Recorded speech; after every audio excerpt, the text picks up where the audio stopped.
Prepare yourself for the terror. The prison of madness, where few enter and none return. Welcome to Unsung Horrors. With Lance. And Erica. Leave all your sanity behind. It can't help you now. Welcome to another episode of Unsung Horrors, the podcast where we review underseen horror movies, specifically those with fewer than 1,000 views on Letterboxd. I'm Erica. And I'm Lance. And we have another special guest this episode. Samm Deighan is here. Hello. So Samm Deighan, for listeners, she is the co-host of the Daughters of Darkness and Evil Eye podcasts. She's provided film commentaries for tons of movies, just to name a few that I pulled off my shelf this afternoon. Malabimba from Vinegar Syndrome, Come Drink With Me, and Humanoids from the Deep from 88 Films. I Start Counting from Fun City, Violation of the Bitch, which is in the Jose Larraz Arrow set. Borovchek's Story of Sin from Arrow, Little Murders from Indicator, and Greatest Movie to Be Ever Made, Who Can Kill a Child from Mondo Macabro. Funny enough, there are no children in this movie, but I am going to find a way to talk about child murder in this episode, because I will always find a way. Yeah, you always do. Yes. Samm is also the author of a Devil's Advocate series monograph on Fritz Lang's M. She's the editor. Speaking of child murder. Yes. She's the editor of Lost Girls, the Phantasmagorical Cinema of Jean Roland. And Samm, you have another book coming out soon, which is available for pre-order. Can you tell listeners a little bit about that? Yeah, so it's called The Legacy of World War II in European Art House Cinema, and it's basically sort of a wide span of movies made between 1945 and roughly 1985, all European productions concerned with World War II and its legacy, but I would say most of the films that I cover are kind of transgressive portrayals of the war. So I sort of contrast them with the more mainstream movies that sort of feel, at least to me, like propaganda. So I talk about some horror movies, but mostly art house films, occasionally erotic films, everything from Pasolini and Fassbinder and, so on and so forth. Lots of Soviet cinema as well. And that is coming out from McFarlane Books and is up for pre-order now. So it should be out within the next month or two, I believe. I should really know the date, but I am terrible with those sorts of details. No problem. And so for listeners, we'll put a link to where you can pre-order it from McFarlane in show notes if you're interested in that, which you should be.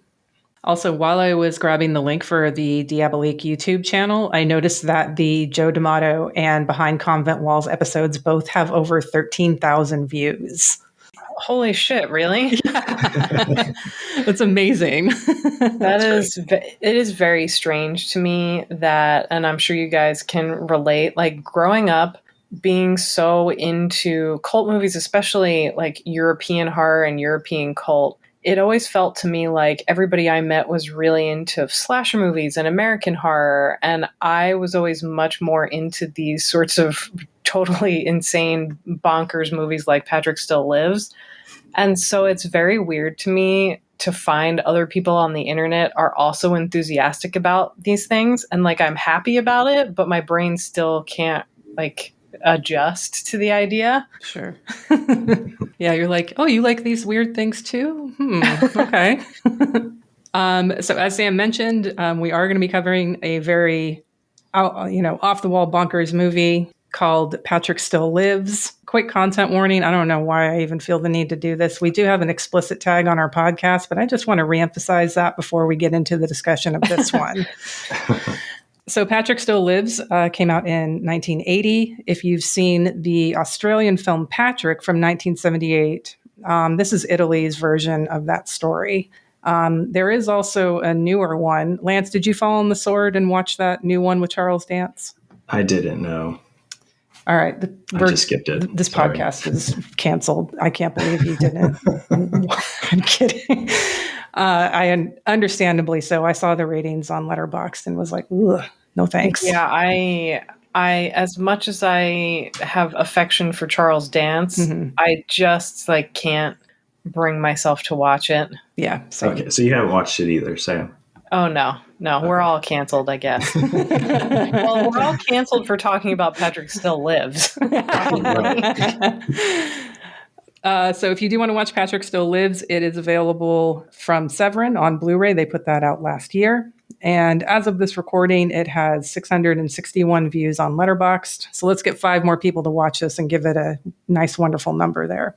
So I'm going to do just a short and sweet summary on this one because there's a lot to talk about. I don't know if I can call it sweet, but let's just call it a short summary. So the film opens with Patrick and his father, Dr. Herschel. They're on the roadside and their car is broken down. Patrick tries to wave someone down for help, but the passerby instead chucks a bottle at his face. I try to keep it short so I wouldn't laugh through it either, but it's I'm sorry. It's no. It's I was going to laugh at it myself before I even got to the next line. But so Patrick screams, his face is bloodied, and then we find out in the next scene that this has somehow resulted in Patrick falling into a coma. All right. So a few years later, 5 guests arrive at Herschel House after receiving letters inviting them for a free stay. In one wing of the house, Dr. Herschel has Patrick in a hospital bed hooked up to brain monitors, which are connected to 3 other naked coma patients in an adjacent room, which Dr. Herschel explains are there to feed Patrick's telepathic powers. Patrick uses this increased mental strength to kill off the guests one by one because the doctor has discovered that one of them is the driver responsible for Patrick's accident and subsequent condition. So, obviously spoilery, but that's not going to detract from anyone's viewing of this film. Oh, that's your summary? Yeah, that's it. I told you it was sweet. short. It was literally sweet. All right, so I'm going to talk a little bit about the cast and break it into 2 groups. So we've got the people who are, let's call them the house residents. And the first one is Johnny Day as Patrick. He is also in another film by Landy, Giallo a Venezia, and The Last Round. He said in an interview that he made a lot of bad films because as a young man, he was more concerned with dancing than studying acting, which I thought was kind of cute. But one of the most besides this movie and Giallo in Venice, is he has a singing career. Sam, have you done any, have you listened to any of his music? Yeah, it's exactly what you would expect. It's sort of like kind of bad Italian pop music, but at least to me, it's like I know there are a lot of European actors who have singing careers and pretty successful singing careers, but it is very hard for me to wrap my brain around it when people who really only appear in these kinds of extreme cult movies also have popular singing careers. But it just it's very hard to reconcile him as a pop singer with his performance here. I mean, he looks like kind of a sort of more demented or maybe strung out on coke version of Iggy Pop. Yeah, but I got that too. His music career is nothing like the Stooges, sadly. Yeah. It is hard, like you mentioned, to have those 2 things about him in your brain. I watched Giallo in Venice, and I love it. I love it too. And that one, he is reprehensible. I love him. I love the assholes, but he's reprehensible in that film. And then thinking he's also this pop star I love it. I had no idea. I mean, now I'm envisioning a Bill Nighy from Love Actually type guy, just kind of being as stupid as possible on stage.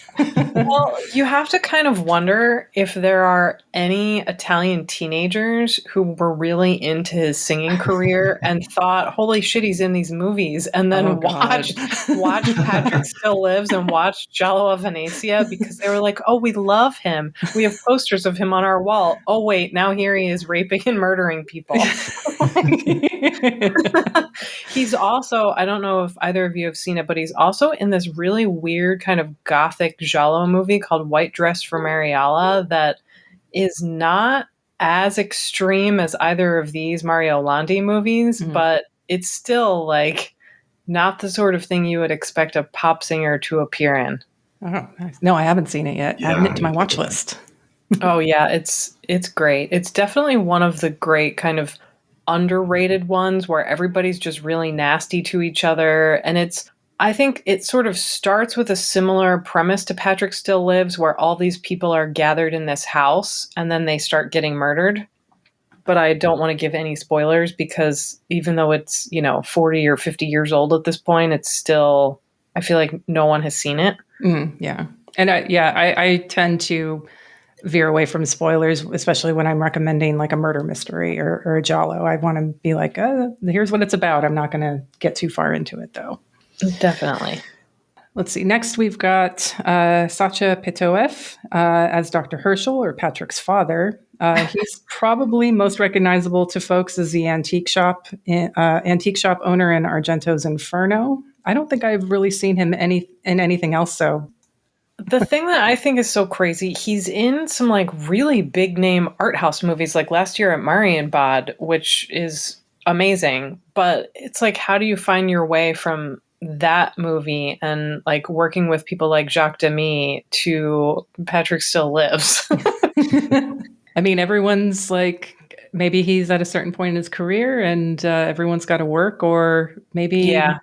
I don't know. Maybe just something about the screenplay spoke to him. Yeah, that script is just art. It indeed is. Let's see. Meg, the housemaid or cook, is played by Anna Veneziano. I don't know that I've seen her in anything else. Yeah, I didn't recognize her either, aside from the 90 times I've watched this movie. Yeah. And then lastly, as far as house residents go, Andrea Belfiore plays Lydia Grant, the doctor's new secretary. And she's technically uncredited in this. And she didn't really have anything on Letterboxd either. So does she have a career in adult films that you know of, Sam? Or? Yeah, I think she had a softcore career. I mean, there's definitely that sort of weird overlap in late 70s, early 80s movies, both in Italy and France, where you start to see adult film, mostly actresses, definitely more so than actors, who appear in these movies uncredited because they were willing to do full frontal nudity. But I don't think she's in too much else. Okay. But she is great here. Oh yeah, I love her. She goes for it. So. She really does. I have this weird, and I feel like this is a sort of strange thing to admit publicly, but I'm sure I've talked about it on Daughters of Darkness. I have this like weird obsession with movies where people have sex with bed frames. she sort of dips a toe into that territory here, and then unfortunately the movie doesn't go all the way there, but she's as like kind of demure as she seems in the first hour of the movie. She's really not afraid to go as out of control as the other actresses do. Yeah, for sure. So getting to house guests, Stella Randolph is played by Mariangela Giordano. People are going to most recognize her as Evelyn in Burial Ground. Lance, your favorite. Love it. Giallo a Venezia, The Sect, and Satan's Baby Doll. Lance, you just watched The Sect. I saw that. I did, and I really enjoyed it. Okay. It's okay. Yeah, I saw your review. I agree with Erica. I like it, but it's no Giallo a Venezia. No, I'm not going to compare it to that by any means. But I'm kidding. They're one of them is like an actual movie, and the other one is just an excuse to be really mean. Yeah, for sure. But Stella is probably my absolute favorite in this, and I think a lot of that is carried over from the other movies that I've seen Giordano in, because she just lets whatever happened to her. She's like, "Oh, that's how I'm going to die," or "This is what's going to happen to me." Sure, and I love her for that. She's completely fearless in this role and every role I've seen her in. She just goes for it, and I love it. Well, and what is so especially crazy is her husband, Gabriele Crisanti, produced both this film and Burial Ground. And I feel like I don't know about you guys, but when I think about actresses who are maybe in movies because their husbands are directors or producers, you tend to think of them getting a lot of close-up shots, and they always have sort of nicer costumes. But here it's like Mariangela just does whatever the fuck she wants. Like the scene where she shows up like naked to dinner carrying around a bottle of J&B is one of the greatest things ever. And I think it's also people like her are, I think, why I was so drawn to especially like Italian and also Spanish cult movies, because they let actresses just go totally crazy. And so it's like this, I think this movie is a great example of that, because when she was in this film, she's well over 40, but is still, naked for half the movie and seems to be having a great time, just going full on hysterical. Yeah. And she just is so fearless. And you would never see that in an American horror movie. No, never. And yeah, you nailed it. That's exactly like one of the things I love about these movies. So let's see. Other house guests. John Benedy plays Peter Suniek. Cameron Russo plays Cheryl. It's either Kraft or Cough, because the subtitles say Cough. And then, but on Letterboxd, the character name is Kraft, like the cheese. Yeah, I would like to think that it is Cough, because that's just so much more ridiculous. We'll go with Cough then. Let's see. Franco Silva plays Lyndon Kraft. He's a member of Parliament. Lyndon Cough. Get that right. Either one. Yeah. And he's also in another movie, High Crime, 1973, with Franco Nero. And I bring this up only because if you're following us on Instagram, you saw this post, and there is a fantastic scene of a child getting run over by a car. And I'm not talking like Pet Cemetery, like they cut away and scream and show the child. No, they fucking show the child get run over by, like smacked and run over by the car. And it's fantastic. And I highly recommend High Crime. That's one of the more brutal child killing ones I've seen. That sounds amazing. It's great. It's on Prime and YouTube, I believe. I watched it on one of those. He's also in Umberto Lenzi's Spasmo, which I don't think has any child killing, but is totally fucking insane. It's been on my watch list for a really long time. I need to finally get around to watching that. Oh my God, it's so good. It's one of those movies where it almost feels like it's making fun of the stereotypical like giallo or murder mystery twist. And it makes you feel like you're losing your mind, because it's like you're not really sure if it's one of those movies where things are actually happening or somebody's being driven insane. And sometimes the movie isn't sure either, which is great. That's awesome. Yeah, I'm looking forward to that. I watched, Lenzi was my top director last year. That I watched the most films from him, and that one somehow didn't make it in there. Oh, he's the best. I'll fix that this year. Last guest is Paolo Giussi as David Davis.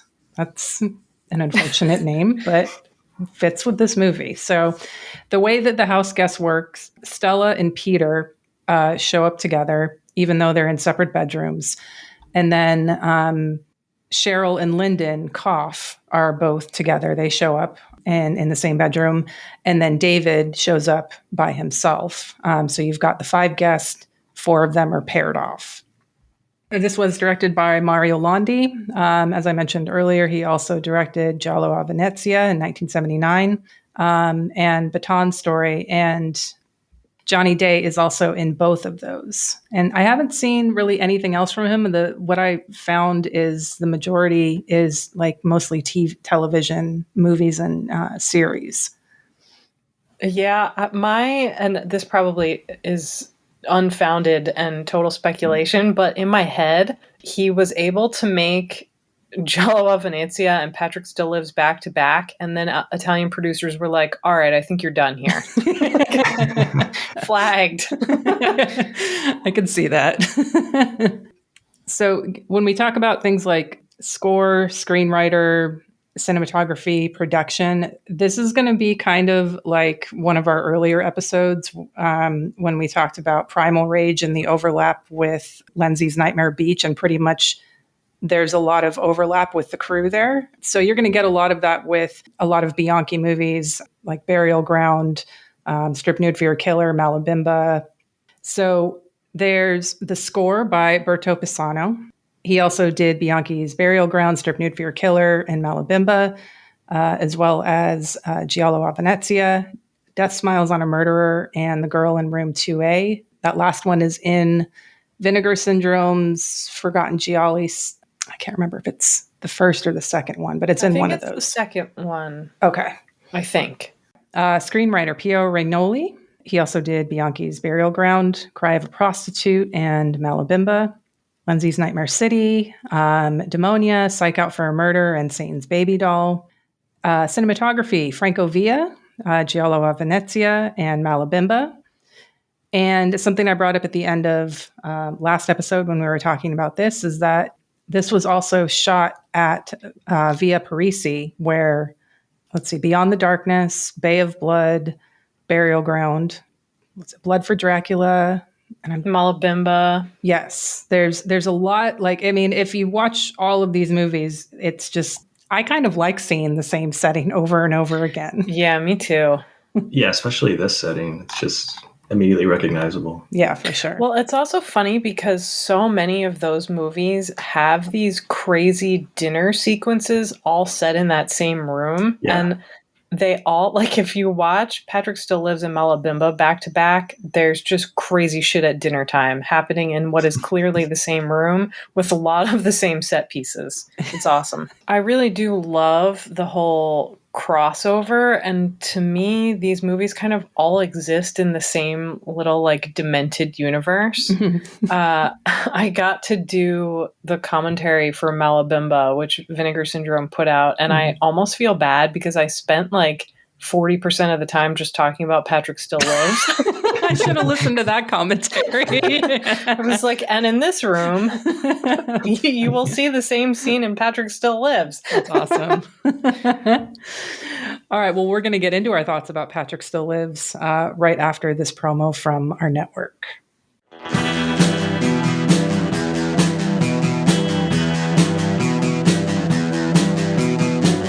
You're listening to the Prescribed Films Podcast Network, home to hundreds of hours of free podcast entertainment. The shows on this network all have a common goal: providing you with the best discussions about movies and other forms of entertainment media. The PFPN hopes to fill your earholes with audio joy. Visit our website with links to all the other amazing shows at www.thepfpn.com. Thanks for listening.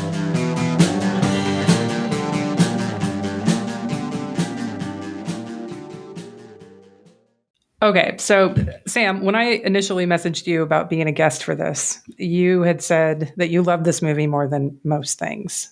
What are some things that stand out to you the most? Like what? I mean, you mentioned you've seen it so many times already. Well, I feel like a lot of why I love this so much can be sort of more broadly applied to why I love these sort of weirdo Italian cult movies.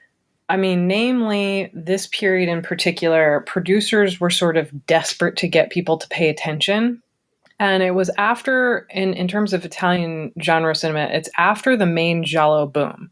So it's like once 1975 passes, I think producers and to a different extent directors just weren't really sure what to do or what kinds of movies to make. So you see all kinds of totally batshit things being released at this time that kind of are genre movies, but don't really stick to any particular set of rules other than to just be as crazy as possible, which I love. Mhm.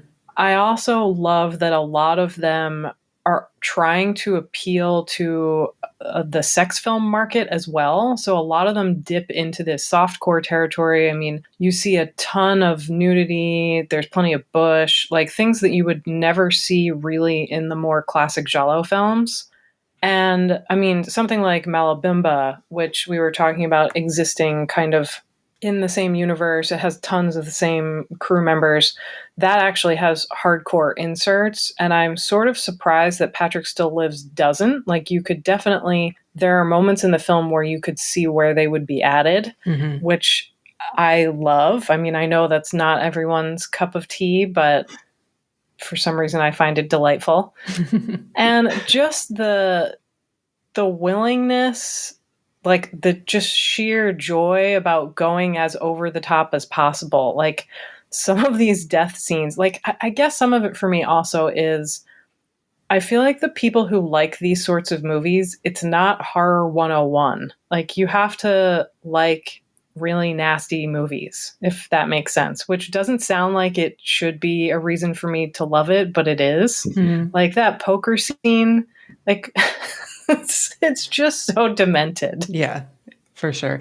Yeah, these other universe movies, I like that they don't have to abide by these rules, say that, a standard giallo would, or even American horror movies where, they lay out all the rules for these and they become very cookie cutter, and you don't have that with these.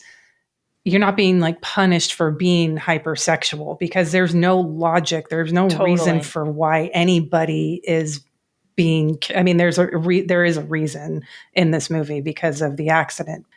But not really. But yeah, I but feel not like really not. Yeah. the movie kind of, and I don't think we've said this yet, but it's like it starts off being this Agatha Christie type murder mystery where potentially guilty people are gathered at this house. But by the 40-minute mark, the movie no longer gives a shit about the about the mystery, and it's just like, how can we kill all of these people? Yeah, and in the most like fucked up ways. Because I have a hard time picking between Stella's death and David's death. I'm like, do I like Dave on a meat hook or poker? I don't know. I love them both. I don't think I could pick. So they're both great. Also, one of my favorites is definitely Lyndon being boiled alive in the swimming pool.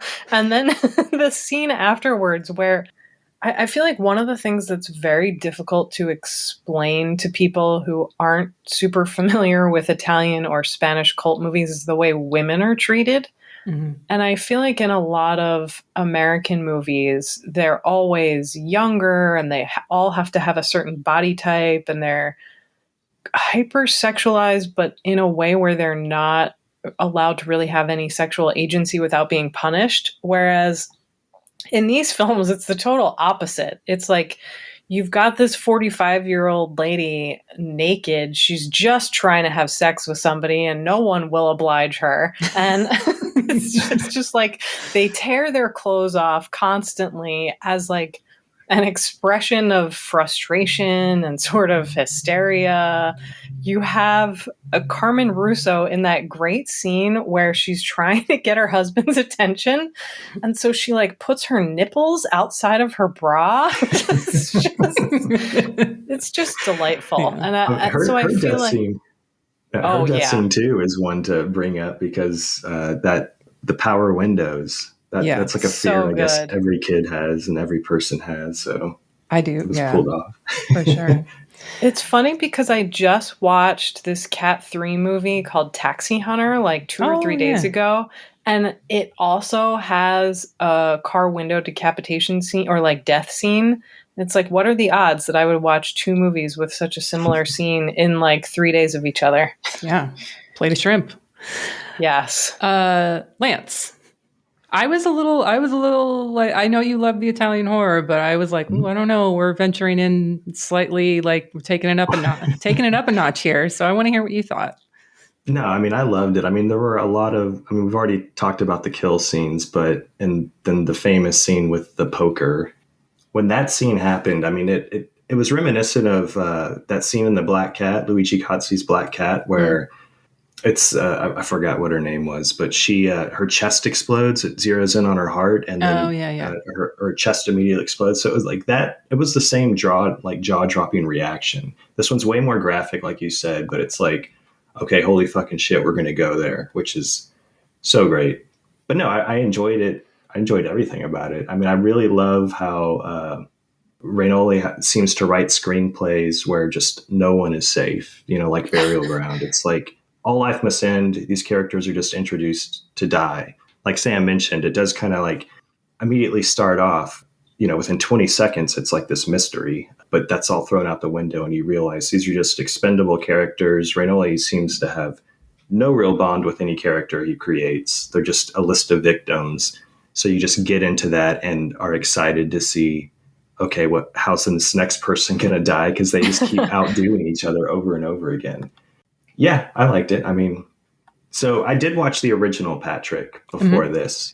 These were first-time watches, actually, for me. I'd seen the original Patrick a long time ago as a kid, but I wanted to revisit it. And this one, Patrick Still Lives, I've never seen. But the first Patrick is slow. It kind of focuses in on the performances, because there's some strong performances in there. But this one is just like, in 20 seconds... Within 20 seconds, you're like, okay, what the hell is happening? It's almost, it's too fast to understand. And some scenes do drag a bit, like, the Davis death scene. There's a lot of just characters staring up at ceilings and looking at things for a bit too long, but it's all set up and pay off once you get to the actual kill.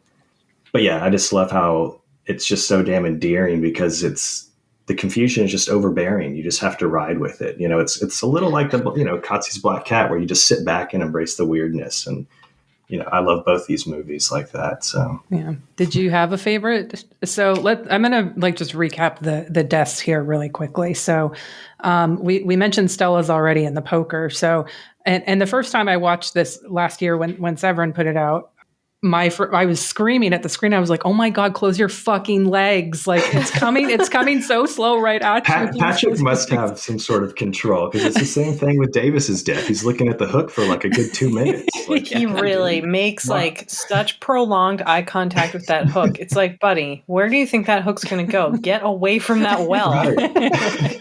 The hook has one purpose. You should know what it is. Yeah. So Stella, if you couldn't put two and two together by me yelling, "Close your legs, Stella," the poker goes straight up into her and ends up coming out her mouth at the end. But in the middle of that, there's other people that come they come after she dies. But while it's being thrust through her body, her stomach starts extending. And I thought they were going to have like a burst scene, but I'm like, oh no, it just came out of her mouth. That's fine. Well, when it comes out of her mouth, it's disgusting, because it like pushes her bottom teeth back, all like they're kind of rubbery looking, and it's very, very juicy. Yes, that's a good adjective. So Sam also mentioned Lyndon going for a swim alone. He gets boiled to death. And the doctor says it's from alcoholism. And I don't think that science checks out, but it does in this world. Yeah. I need to either stop drinking or just never swim again, because this could be fatal for me.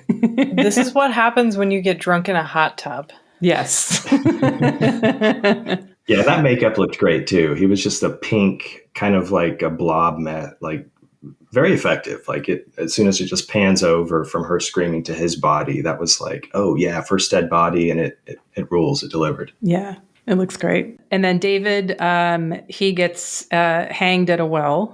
So Dave on a meat hook. There's like this hook hanging from the well instead of just a bucket to get water out of it. Cheryl, as Lance mentioned, gets decapitated by a car window. And then Peter dies from carbon monoxide in the same car after he discovers Cheryl. And then Patrick keeps him locked in the car.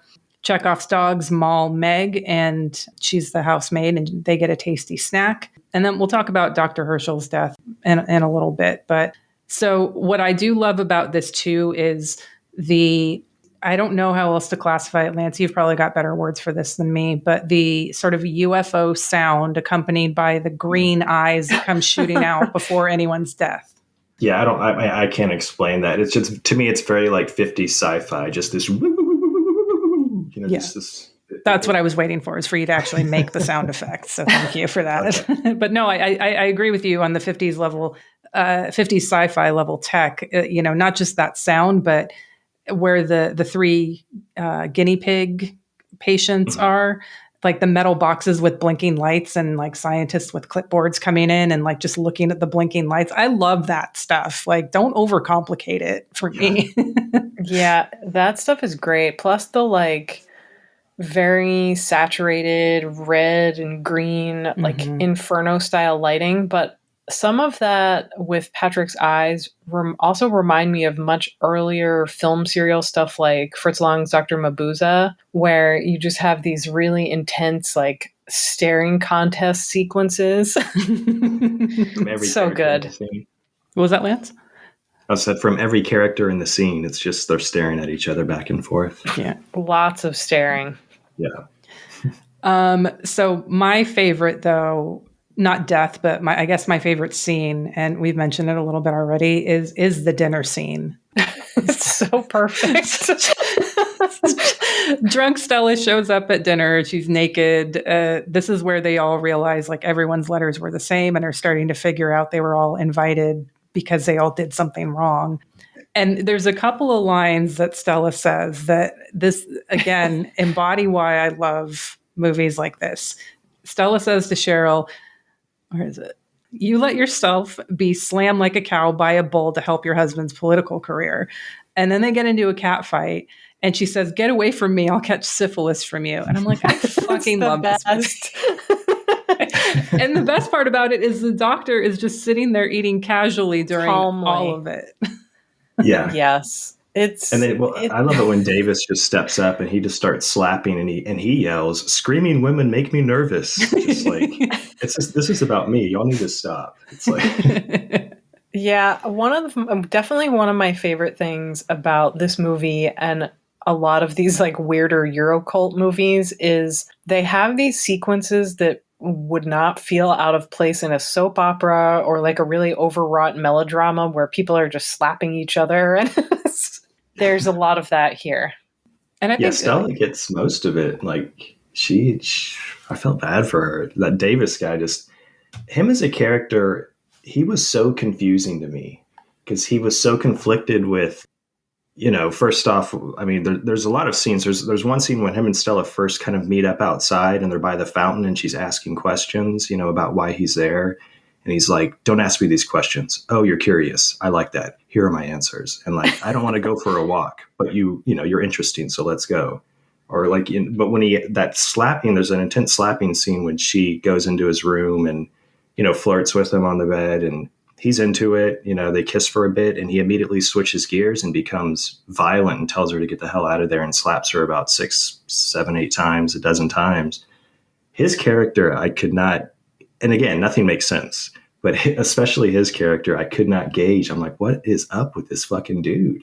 Yeah, my assumption is that, and I feel like you see this throughout a lot of the movies he wrote, but I feel like Piero Ragnoli never actually had a conversation with another human based on the way that his dialogue is. It's like, what? He just wanted every emotion in a character, so he laid it all on this Davis guy. Yeah. And all of them in one scene. Yeah. All right. I think he says to her during that fight when she goes in, when Stella goes in to try to have sex with David, and he turns her down for sex and says, I usually have sex with women, not whiskey bottles. And that line actually made me think, because there is, and this is very common in most of these movies, but there's J&B in it. But I was like, is this the most J&B that ever J&B'd a movie?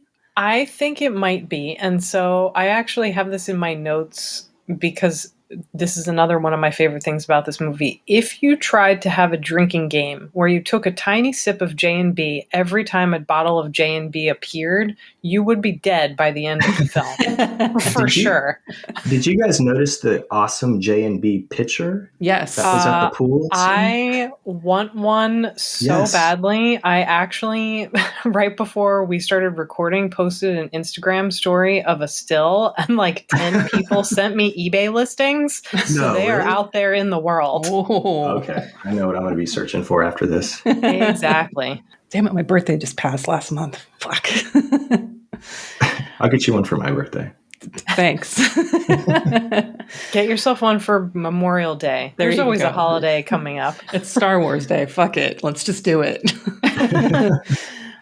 All right. So one of the other things I did want to get to is Patrick and Lydia and their sort of connection. So he lures her to his room multiple times. The first time, she just sort of sleepwalks over there in a trance. And then when she's in there, she wakes from the trance and runs away. The second time that she is lured in there is when she gets naked in Patrick's room and then proceeds to lick the bed frame and thrust her bush against it, and then rubs her nipples against the bed frame as well. And then she goes to the couch and starts masturbating and dry humping the couch. And you can tell Patrick's getting like excited because his like breathing is increasing, but he's still not actually reacting to it, other than I guess he's probably focused on controlling her for the most part. Well, is he like having sex with her telepathically? Like that's what I almost got from it when she turns around on the couch, and like I feel like they're actually having some sort of telekinesis sex going on. That was also my assumption. It's a magical scene. Lance, did Sarah walk in the room when you were watching that? No, I mean, this movie has a lot of those where you're kind of like, oh man, I hope Sarah doesn't walk in, but I kind of do, especially like the poker scene, because I want to know what, obviously this scene and all these scenes are there for reaction. Mm-hmm. So no, I kind of played it smart and watched it in a different room. Okay. I'll play it for her though, and I'll get back to you. That scene was, and I know, Sam, that you I think you pointed out how you liked her performance. What I noticed from her is she probably looked at the camera like, I don't know, 4 or 5 times. Yep. Because usually if something weird's happening to any of the characters, and then Patrick's floating green eyes kind of go at you, their first reaction is just, I guess, to look at the crown molding up on the wall in every room, because they just look up. But sometimes he'll take a peek and straight into the camera. Maybe that's by direction. Maybe it's just how they perform. But her especially, there was a lot of eye contact. So as I was watching her in that scene, I felt like I'd known her. So it was very intimate. That's one way to put it. So the last time that she comes to his room is the sort of the third and last time where she gets summoned there or brought there. The father does not like the connection between the two of them, and he's also sort of eliminated everyone else. He's like, well, she's the only possible suspect left, so he goes to try to kill her with an injection, but Patrick stops him, and instead his father ends up dying from the injection. And then Lydia comes to Patrick's room. This is after he saved her life. And like the very last shot of it is Patrick's hand slightly moves and Lydia screams, and then freeze frame roll credits at the end of the movie. Yeah. I mean, again, I shouldn't be asking questions and trying to make sense out of all this, but so Lydia was potentially one of the 6 people in that car from what the doctor said, right? Yeah. Yes. And theoretically. And I guess Meg had nothing to do with it. So she was just mauled and killed by dogs because she was in the way of maybe Patrick, because Patrick was, I guess it's kind of like the original Patrick, where he's establishing this relationship with one person and he's in love with Lydia, because they had sex and everything. Yep. And in the end, I guess love awakes Patrick from his 3-year open-eyed slumber. So yeah, it doesn't make any sense. I mean, that probably my favorite thing about Eurocult is that it like often aggressively does not make sense. This is one. In this case, the thing that I find so bonkers, which is why I sought the movie out in the first place, like Burial Ground is one of my favorite movies ever. And so once I figured out like, oh, okay, some of the people associated with that made this list of movies, so I should seek them out and find them. When I figured out that this was like a fake sequel of an Australian movie, it's like, watching this without any knowledge of the actual 1978 Patrick, it's already insane. But then when you learn that like some Italians saw this 1978 totally insane movie and thought, we're going to make a sequel, except it won't be an actual conventional sequel. It will have actually nothing to do with the first movie other than where we're going to borrow the premise. It's like, what? Yeah, and use Patrick. Use the name Patrick. It's like, that's pretty much it. They I think the only other nod besides it, some death scenes, and then like he uses a typewriter to speak to Lydia.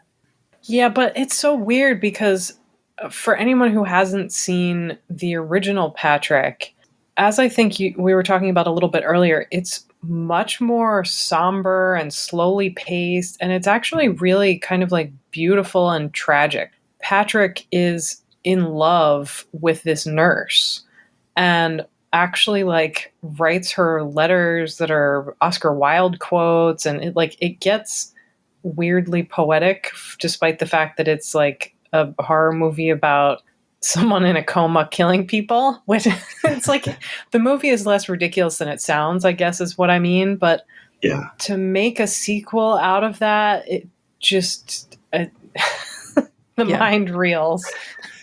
I'm trying to remember in Patrick, Lance, you watched it more recently than I did. Did she in original Patrick, the nurse, does she jerk him off in bed at some point, right?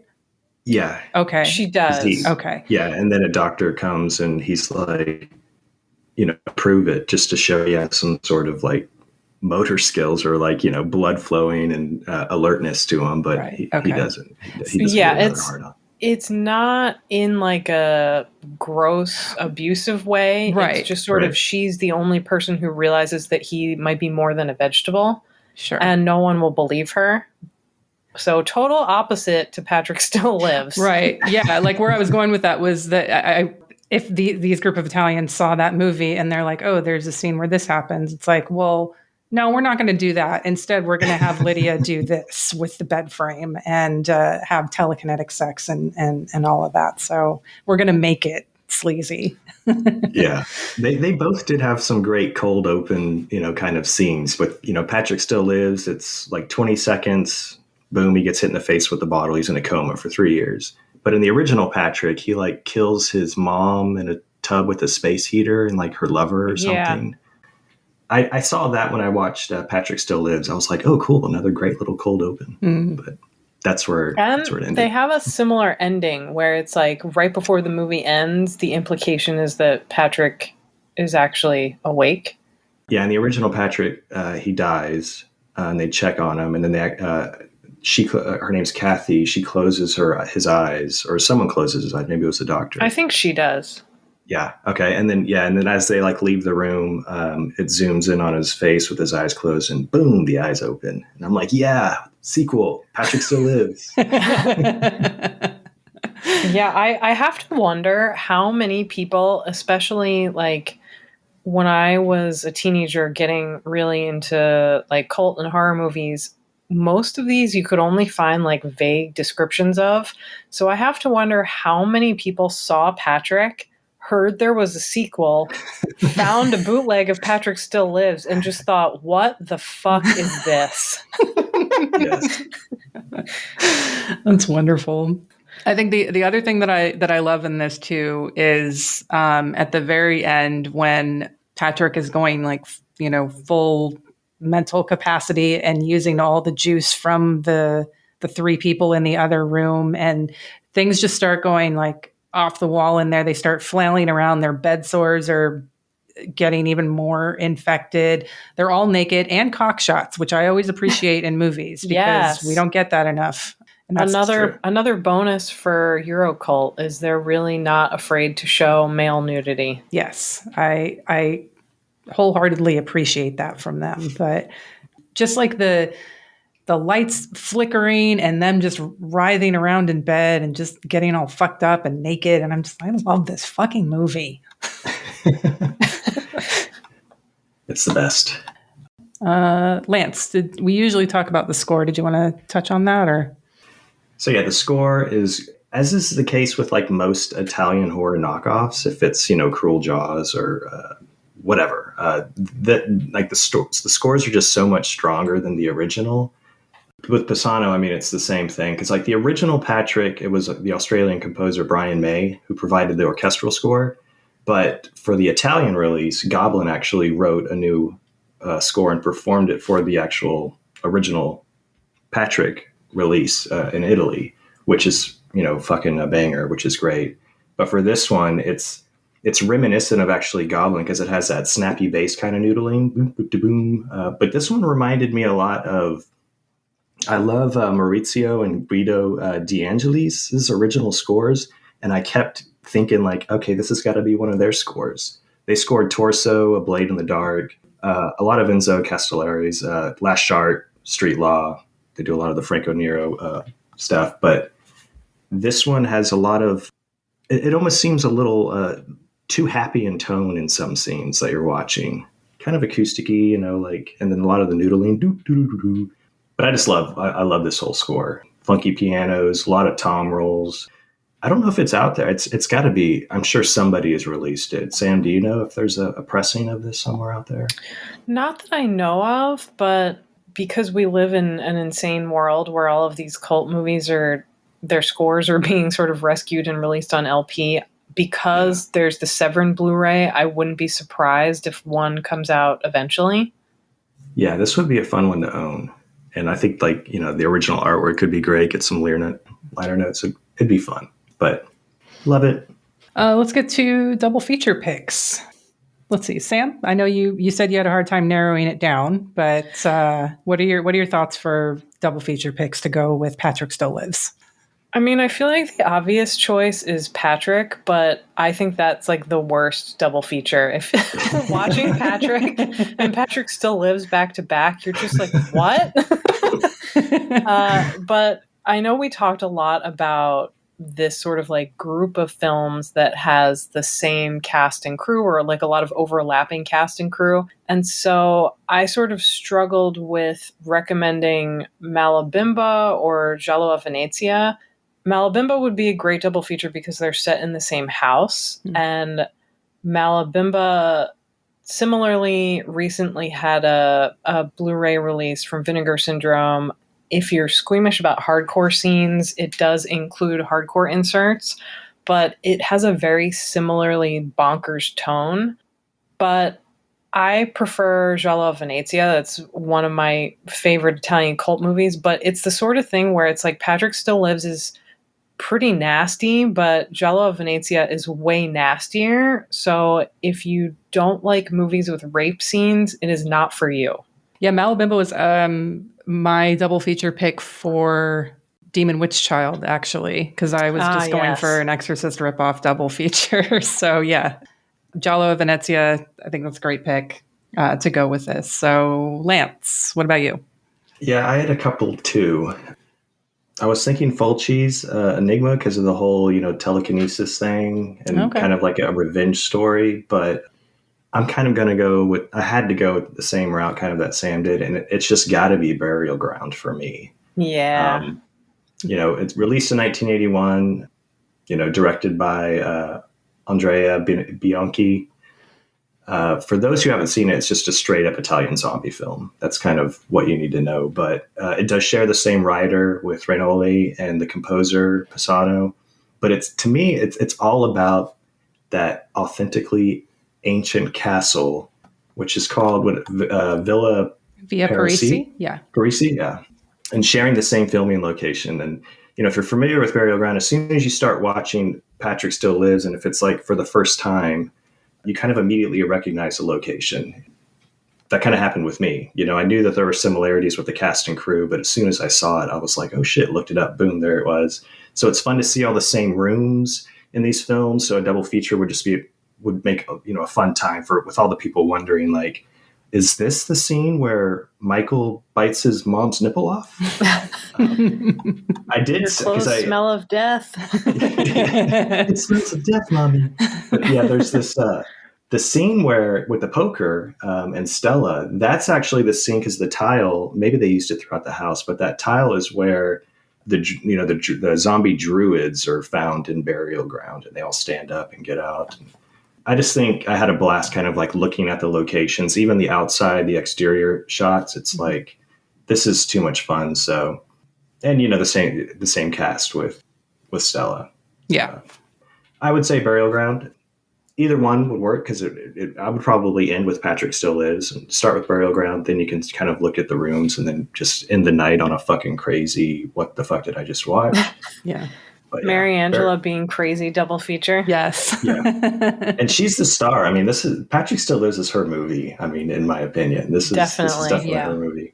Not so much in Burial Ground. I'd have to give it to Peter Bark as Michael. But yeah, Peter Burial Bark Ground is the greatest. Yeah. He is. Yeah, he's fantastic. But that's my pick. It is streaming on Popcorn Flicks right now, Burial Ground for free. But there's a nice Severin release out there. Yeah. I have the old Shriek Show Blu-ray release, but everybody should own it. They should. Yes. Or else. I think that would actually, that could even work well as a triple feature, taking Sam's pick and Lance's pick along with Patrick, and just have a full Yeah, well, there's one more. You just Night have to of fill Mary in that Angela. Spot. Yeah, Night of Mary Angela. Yeah, no, my movie does not fit in at all with that. I went a whole different direction. So my double feature is an RSVP to show your cock and get murdered double feature. So I picked Slaughter High, the 80s slasher. So the movie starts off with this guy, Marty, getting bullied and humiliated. I know, poor Marty. But we do see Marty's cock in it. So there's connection. And I appreciate that in that movie. So he gets bullied and humiliated. And 10 years later, he sends invites to those who bullied him to come to the reunion at the high school, and then picks them off one by one. So it's got that sort of invitation to come in and cock shots. So, which I always appreciate.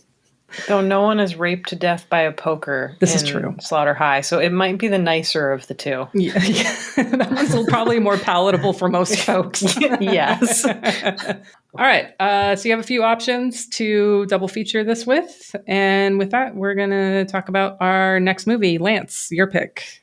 It is my pick. So I'm going full on 90s horror with my next pick. Oh, God damn it. Yeah. I love 90s horror. You know it. So my next pick is Night of the Scarecrow from 1995. This is not to be confused with the more popular 1981 made-for-television horror, Dark Night of the Scarecrow. Okay, I already confused it. So thank you for that, because that's what I thought. That's what you're thinking. Okay. It was. No, my pick, Night of the Scarecrow, is directed by Jeff Burr, who is the king of horror sequels. He directed the Texas Chainsaw Massacre 3, Pumpkinhead 2, Stepfather 2, a couple of the Charles Band Puppet Master sequels, but we'll get into that in the next episode. But yeah, I've already picked. I love Night of the Scarecrow. I just have to tell you, it's so good. It has Bruce Glover at peak Glover, basically. Yeah, the crazy cast of characters. You've already said Bruce Glover. Stephen Root plays the sheriff. Martine Beswick is in it, of all people. How she found her way there, I do not know, but yeah, I love 90s horror, and I've already picked a few for the podcast, but haven't in a while. So I knew Erica was missing one. So yeah, come on. You're in for a treat, though. I mean, last Halloween season, I do these themed marathons, and I had a Scarecrow movie marathon, which wound up actually being kind of boring, except Night of the Scarecrow just blew everyone's minds because of how insane it is. Yes. Yeah, so I'm going to pull the synopsis straight from Letterboxd because it kind of nails the crazy plot, and it might have a few embellished discrepancies, but it's about a group of drunk teenagers accidentally set free the spirit of a warlock, which possesses a scarecrow. The scarecrow goes on a bloody rampage, killing the descendants of the men who had killed the warlock a century before. A newcomer and the daughter of the mayor try to stop it before it is too late and the warlock can reincarnate. It currently has 595 total views on Letterboxd, and you can find it on YouTube for free. So, and I think there's a tough to find Blu-ray out there. But Night of the Scarecrow, 1995, not Dark Night of the Scarecrow. It's going to rule. Damn it, Lance. You got me excited for a 90s horror movie. Yeah, this has everything you love and hate about 90s horror movies. Oh, good. Okay. Okay. If you are not already, please give us a follow on Instagram, Twitter, and Facebook, all at Unsung Horrors. You can follow me on Letterboxd under the username Also Watched. Lance, where can people find and follow you? I'm on Letterboxd, Twitter, and Instagram at L Scheibe. Also, we'll have a link to Lance's shop in show notes as well. He just put out some shiny new nickel pins of John Waters, so you can pick one of those up if you're so inclined to be filthy. Sam, where's the best place for folks to follow you to see what's coming up for you, maybe when the book is going to officially be released, all that good stuff? Either Twitter or Instagram, just my name at Samm Deighan with Sam with 2 M's. I'm not super active on Twitter, but I do try to check in on there. So mostly Instagram. And you've got a link to, we're going to put a link to where they can pre-order your new book in show notes, but they can also do that. Do you have a link on Instagram for that? Yeah, it's my profile link. Perfect. All right. Well, thank you, Sam, for coming on for Patrick. Yeah, this was fun. Thank you for doing a Patrick Still Lives episode and having me on. Yeah, I it's kind of a good thing, like where we feel like we're getting a lot of movies that people aren't covering, but at the same time wishing more people would watch these movies instead of the same things over and over again. But yeah, it is what it is. They'll get there. Yeah, hopefully. Well, thanks once again to Sam, and thanks to everyone for listening. Night, y'all. Bye. I'm alive, and I see things mighty clear today. I'm alive.